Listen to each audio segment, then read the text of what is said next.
شادی کی پہلی رات عشا نے اپنے خاوند عمر کو اپنے قریب آنے سے منع کر دیا۔ خاوند خاموشی سے پیچھے ہو گیا، لیکن آج بدقسمتی سے لڑکی پاگل ہو چکی ہے۔ یہ کہانی ہے کیا، اور عشا کے ساتھ یہ معاملہ کیوں پیش آیا؟ کیوں اپنے ہی خاوند کو، جس کے ساتھ وہ نکاح میں ہیں، اس کو اپنے ساتھ وہ تعلقات قائم کرنے سے کیوں روکتی رہی جو ایک میاں بیوی کے درمیان نکاح کے بعد تعلقات پیدا ہو جاتے ہیں؟ یہ کہانی آپ نے لازمی سننی ہے، اور وہ تمام خواتین، اور خاص طور پر اس کہانی میں آپ مرد کے حوصلے کو بھی سلام دیں گے۔ اور دوسری جانب لڑکی نے اپنے آپ کو تبدیل تو کر لیا، لیکن اس وقت تک وقت گزر چکا تھا۔ جناب علی، عشا اور عمر کی شادی کروا دی گئی گھر والوں کی جانب سے۔ شادی کی پہلی رات تھی کہ عمر جب اپنی بیگم کے قریب گیا تو بیگم نے پیچھے دھکیل دیا کہ تمہارا مجھ پر کوئی حق نہیں ہے، بے شک ہمارا نکاح ہو چکا ہے۔ اب عمر نے جب یہ بات سنی تو ہکا بکا رہ گیا کہ شادی ہو گئی، اور شادی کی پہلی رات بیگم کے منہ سے اس طرح کے الفاظ، اور دوسرا میں اپنے گھر والوں سے اگر یہ جا کر بات کروں گا تو میرے گھر والے، میرا خاندان، میری فیملی کیا سوچے گی؟ اب عشا نے اپنے خاوند کو اپنے پاس آنے سے تو روکا ہی روکا، لیکن روکنے کے بعد ایک بڑی اہم بات کی کہ میرے پر جس کا حق ہے یہ اسی کو میں دوں گی، کیونکہ میں محبت کسی اور سے کرتی ہوں، میں تمہارے ساتھ محبت نہیں کرتی۔ شادی کروا دی گئی مجبوری میں، لیکن میں تمہیں وہ حقوق، وہ تمہیں حق نہیں دے سکتی۔ جناب علی، عمر جو کہ سوچتا رہا کروں تو کروں کیا؟ اگر گھر والوں کو جا کر کوئی ایسی بات بتائی تو وہ سوچیں گے میرے بارے میں شاید ہمارے بیٹے میں کسی قسم کا کوئی مسئلہ ہے۔ اور عمر نے کیا کیا؟ اپنی بیوی کو اس کے حال پر چھوڑا۔ فجر کی نماز کا وقت ہوا، جائے نماز بچھانے کے بعد اللہ کے آگے رو رو کر دعا کرتا رہا، گر گرا کر دعا کرتا رہا کہ میری شادی تو ہو گئی، لیکن شادی کے دن جو مسئلے مسائل پیدا ہوئے ہیں، ان مسئلوں سے میں کیسے نکلوں گا، اور ان مسئلوں کے بارے میں میں کیسے بات کر سکتا ہوں؟ اور دوسرا، میری بیوی جس سے محبت کرتی ہے، میری بیوی کو وہ شخص مل جانا چاہیے تھا، کیوں میری بیوی کے ساتھ زبردستی کی گئی اور میرے ساتھ بھی جھوٹ بولا گیا فیملی کی جانب سے کہ اس لڑکی کا کسی کے ساتھ بھی کسی بھی قسم کا کوئی بھی تعلقات نہیں ہے۔ اب جناب، شادی کے اگلے دن جب عشا اپنے گھر چلی گئی، 2 سے 3 روز گزر گئے، عمر کو عشا کی والدہ کی کال آئی کہ بیٹا آپ لینے نہیں آئے اپنی بیگم کو، آپ لینے آئے، وہ انتظار کر رہی ہیں آپ کا۔ اب عمر ایک طرف سوچ رہا ہے میں جاؤں یا نہ جاؤں، اگر نہ جاؤں گا تو سب کو سچ بولنا پڑے گا، اور اگر چلا جاؤں گا تو جیسے پہلی رات گزاری ایسی مجھے آگے زندگی بھی گزارنی پڑے گی۔ جناب، عمر اپنی بیگم کو لے کر گھر آ گیا۔ اب گھر آنے کے بعد ایکٹیویٹی کچھ یوں تھی کہ عشا کی اپنی لائف اور عمر کی اپنی لائف۔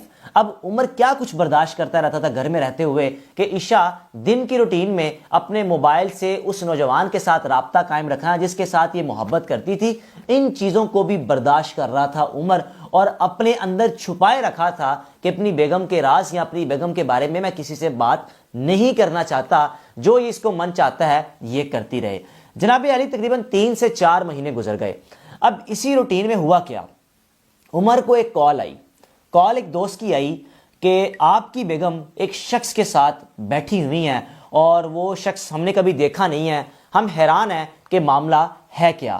اب جناب علی، عمر نے کہا کہ گھر تک تو بات ٹھیک تھی، گھر میں رہ کر عشا جو کچھ کر رہی تھی، لیکن گھر سے باہر نکلنا اور جا کر ملنا یہ چیز ناقابل برداشت ہو گئی ہے۔ اب میرے خیال میں مجھے اس کو طلاق دے دینی چاہیے، جو اس کا دل چاہتا ہے، جو اس کا من چاہتا ہے، مجھے اس کو اجازت دینی چاہیے۔ مجھے اس کو اپنے ساتھ رکھ کر دبانے سے بہتر ہے کہ جس نوجوان سے یہ محبت کرتی ہے اس نوجوان کے حوالے اس کو کر دوں، تاکہ ان دونوں کی محبت نکاح میں بدل جائے، میں طلاق دے دوں۔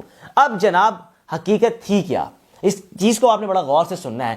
جس شخص کے ساتھ بیٹھی ہوئی تھی وہ کون تھا؟ اب جناب، عمر نے جب اپنی بیگم کو جا کر دیکھا، بنا کچھ سوچے سمجھے اپنی بیگم کو وہاں سے اٹھایا، اور اٹھانے کے بعد اپنی بیگم کو سسرال چھوڑا، اور سسرال چھوڑنے کے بعد واپس آ گیا۔ واپس آنے کے بعد رابطہ بالکل ختم کر دیا، یہ کہہ دیا کہ میں تمہیں چھوڑتا ہوں، تمہاری زندگی کے حال پر، تم جیسے جینا چاہتی ہو جیو۔ اب عشا اس وقت کچھ بھی کہہ نہیں پا رہی تھی، کیونکہ وہ کچھ کہنا چاہتی تھی لیکن وقت گزر چکا تھا۔ عمر اپنے گھر واپس آ گیا۔ اب عمر نے سوچا کہ میں تو اس کے گھر چھوڑ آیا ہوں، مجھے اب شادی کر لینی چاہیے، مجھے دوسری شادی کر لینی چاہیے۔ جناب علی، اسی دوران عمر نے ایک اور شادی کی، اس میں سے عمر کی ایک اولاد پیدا ہوئی، اور عمر اپنی زندگی میں مگن ہو گیا۔ عرصہ 4 سے 5 سال گزر گیا۔ ہوا کچھ یوں کہ عمر اپنے گھر سے اپنی گاڑی میں ایک کام کے سلسلے کے لیے گھر سے نکلا۔ اب جناب، گاڑی کے پیچھے ایک مہران گاڑی نے آ کر اس کی گاڑی کو ہٹ کیا، اس نے باہر نکلا، پہلے تو اس شخص کو دیکھا کہ یہ شخص مجھے دیکھا دیکھا لگتا ہے، لیکن اس کے بعد پیچھے گاڑی بیٹھے شخص نے کہا کہ آپ کا جو نقصان ہوا ہے میں بھر دیتا ہوں، آپ گاڑی سائڈ پہ لگائیں، میں بھی سائڈ پہ لگاتا ہوں۔ اب وہ مہران کا ڈرائیور کہنے لگا کہ میں نے آپ کو کہیں دیکھا ہے، مجھے لگتا ہے کہ آپ عشاء کے خاوند ہیں، اور جس روز میں عشاء کے ساتھ بیٹھا تھا آپ ہی آئے تھے اور عشاء کو اٹھانے کے بعد اس کے ماں باپ کے گھر چھوڑ آئے، جس کو آپ نے آج تک طلاق تو نہیں دی لیکن آپ اس سے علیحدہ ہو چکے ہیں، آپ نے کسی بھی قسم کا کوئی رابطہ نہیں قائم کیا۔ مہران کے ڈرائیور نے کہا کہ میں آپ کو کچھ حقیقت بتانا چاہتا ہوں، آئے ہم ڈھابے پہ بیٹھتے ہیں، چائے پیتے ہیں، اور چائے پیتے پیتے آپ کو کچھ باتیں بتانا چاہتا ہوں۔ اب عمر یہ سوچ رہا ہے کہ یہ تو میری بیوی کا بوائے فرینڈ تھا، یہ کیوں میرے ساتھ یہ بات کر رہا ہے؟ کہنے لگا آپ کو غلط فہمی ہے، میں اس کا بوائے فرینڈ بالکل بھی نہیں تھا، وہ میرے پاس ایک خط لے کر آئی تھی کہ یہ خط جبران تک پہنچا دینا جس سے میں محبت کرتی تھی۔ یہ غور کیجئے گا بات پر کہ جس سے میں محبت کرتی تھی، یہ خط اس تک پہنچا دیجئے گا۔ اس خط میں کیا لکھا ہوا تھا یہ بھی آگے چل کر بتاؤں گا۔ اب جناب جب عمر نے اپنی بیگم کو کال کی، جب مہران کے ڈرائیور کی بات سن لی جس کے ساتھ عشاء بیٹھی ہوئی تھی، اپنی بیگم کو کال کی اور کہا کہ میں تمہیں طلاق دیتا ہوں، تمہیں آزاد کرتا ہوں۔ یعنی چیزیں ابھی تک کنفیوژن میں تھی، عمر کو اس بات کا آئیڈیا ہی نہیں تھا کہ مہران کا ڈرائیور میرے ساتھ بات کیا کر رہا ہے، اور دوسری جانب آج ہی میں اپنی بیگم کو 4 سال کے عرصے کے بعد طلاق دے رہا ہوں اور کہہ رہا ہوں کہ تمہارے لیے اتنا ہی بہت ہے کہ تم نے جو میرے ساتھ کیا، آج میں تمہیں طلاق دیتا ہوں، تمہیں آزاد کرتا ہوں، تم کسی اور کے ساتھ شادی کر لو۔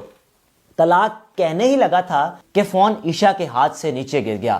اب جب عشاء کے ہاتھ سے فون نیچے گرا تو عشاء کی بہن نے فون اٹھایا، کہنے لگی بھیا آپ جس روز سے عشاء کو یہاں پر چھوڑ کے گئے ہیں ایک عرصہ 4 سال ہو گیا، آج تک عشاء نے کسی بھی قسم کی ہمارے ساتھ کوئی بات نہیں کی، ہمیں ایسے لگتا ہے عشاء پاگل ہو گئی ہے۔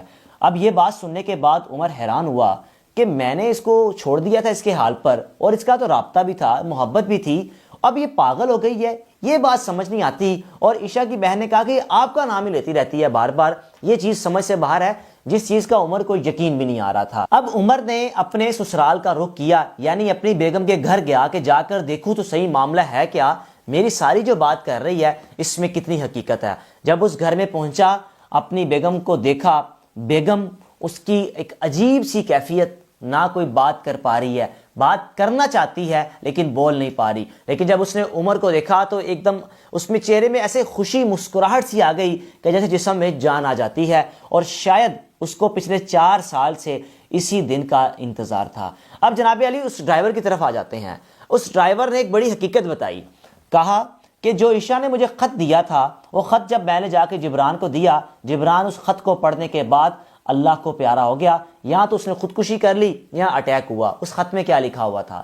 خط میں یہ لکھا تھا کہ میں نے 4 سے 5 مہینے اپنے خاوند کو اپنے پاس بھی نہیں آنے دیا، لیکن مجال ہے اس شخص کی آنکھوں میں یا اس کے ماتھے میں مجھے لے کر کسی بھی قسم کا کوئی غبار ہو، یا اس کے اندر کوئی ایسی گرج ہو مجھے لے کر، اس شخص نے ایک لمحے کے لیے بھی نہ میرے ساتھ بدتمیزی کی، نہ کوئی ایسا رویہ رکھا کہ میں حیران تھی کہ اس کا حق ہے مجھ پر، میں اس کو حق دے بھی نہیں رہی، اس کے باوجود یہ میری عزت کا خیال رکھ رہا ہے، اس کے باوجود یہ میرے کہنے پر چل رہا ہے۔ ان چیزوں سے عشاء اتنی انسپائر ہو چکی تھی کہ وہ فیصلہ کر چکی تھی کہ میں جبران کو چھوڑ دوں گی، اپنی زندگی عمر کے ساتھ گزاروں گی، کیونکہ عمر ایک دنیا کا بیسٹ ہسبینڈ بن کر سامنے آیا ہے، اور ایک بیسٹ ہسبینڈ ثابت ہوا ہے جس کا میں کبھی تصور بھی نہیں کر سکتی تھی۔ ہو سکتا ہے کہ اس طرح کا رویہ تو کبھی جبران بھی میرے ساتھ نہ رکھتا جس طرح کا رویہ میرے ساتھ عمر نے رکھا۔ جناب اب دوسری جانب جبران اللہ کو پیارا ہو چکا ہے، خط پڑھنے کے بعد اٹیک ہوا یا اپنی خودکشی کر لی۔ اب دوسری جانب جب عمر اپنی بیگم کے گھر پہنچا، جا کر اپنی بیگم کو اٹھایا، اٹھانے کے بعد اپنے گھر لے کر آیا، اپنی دوسری بیگم کے آگے لایا اور کہا کہ یہ میری پہلی بیگم ہے، آپ اس کے کپڑے وغیرہ چینج کریں، اس کو ذرا اس کی آپ بال وغیرہ بنائیں، میں اس کو چیک اپ کے لیے لے کے جا رہا ہوں ڈاکٹر کے پاس۔ آپ جب ڈاکٹر کے پاس لے کر گیا، سائیکیٹرسٹ کے پاس، تو بات چیت کی، ڈاکٹر نے کہا کہ اگر آپ کوئی بات کرنا چاہتی ہیں آپ کریں، یہ آپ کا خاوند ہے۔ تو جناب علی عشاء نے کہا کیا؟ عشاء کہنے لگی میں آپ کو اس روز حقیقت بتا دیتی، لیکن آپ نے ایک لمحے کے لیے میری بات نہیں سنی، آپ نے مجھے غیر مرد کے ساتھ تو دیکھ لیا، لیکن آپ نے یہ نہیں پوچھا یہ کون ہے۔ آپ کو شاید یہی لگا کہ یہ وہی مرد ہے جس کے ساتھ میں رابطے میں رہتی ہوں، لیکن اصل میں میں اس مرد کو چھوڑنا چاہ رہی تھی، اس مرد کے سہارے کہ یہ میرا پیغام اس تک پہنچا دے گا، بس یہ 2 چیزیں تھی۔ اگر اس روز آپ میری بات سن لیتے تو شاید یہ 4 سال ایسے نہ گزرتے، لیکن اگر میں اپنے آپ کو شادی والے دن ہی ٹھیک کر لیتی تو میرے ساتھ بھی ایسا بیہیو نہ ہوتا۔ دونوں میاں بیوی نے ایک دوسرے کے معاملات کو سلجھایا اور آج دونوں میاں بیوی خوش اسلوبی سے زندگی سپینڈ کر رہے ہیں، اور جو پہلی بیگم ہے عمر کی عشاء، اس نے دوسری بیگم کو بھی تسلیم کیا ہے، وہ دونوں بیویاں مل کر عمر کے ساتھ زندگی گزار رہی ہیں۔ آخر میں یہی کہنا چاہوں گا، میاں بیوی میں جو تعلقات خراب ہو جاتے ہیں، گیپ آ جاتا ہے، لیکن اگر آپ کمیونیکیشن کریں یا موقع دیں بات کرنے کا تو یقین جانیے بڑے مسئلے مسائل حل ہو جاتے ہیں۔ اپنے میزبان کو اجازت دیجیے، اللہ حافظ۔